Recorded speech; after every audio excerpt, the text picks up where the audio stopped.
Catherine Bernardo, sinagot ang pasaring ni Daniel Padilla.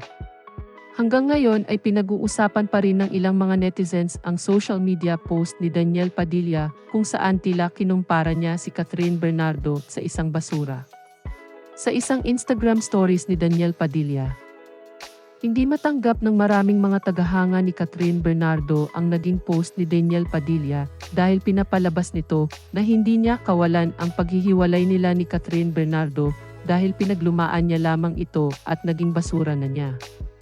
Ayon sa ilang mga netizens, walang karapatan si Daniel Padilla na pagsabihan ng ganoon si Catherine Bernardo dahil siya naman ang nagloko.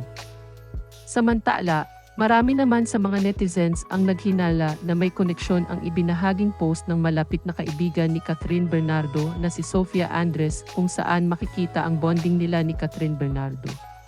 Ayon sa ilang mga netizens na talagang sinusuportahan ng mga kaibigan ni Catherine Bernardo ang aktres na pahiwatig na wala itong kasalanan sa nangyaring paghihiwalay nila ni Daniel Padilla.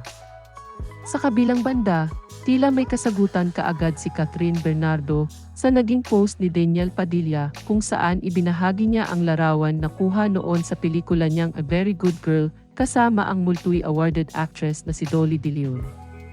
Sa kanyang caption inilahad niyang, "1 year ago, no cheating." Hinala ng maraming mga netizens na ito na ang sagot ni Catherine Bernardo sa pa-cryptic post ni Daniel Padilla.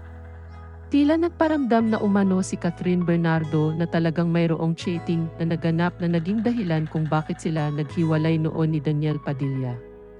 Samantala, may mga naniniwala naman na ang tinutukoy ni Catherine Bernardo sa kanyang post ay walang iba kundi ang anniversary ng kanilang pelikula ni Dolly De Leon na A Very Good Girl. At kung bago ka pa lang sa channel ko, please pakipindot naman ang subscribe at pati na rin ang notification bell para lagi kang updated sa mga bago kong videos. Salamat!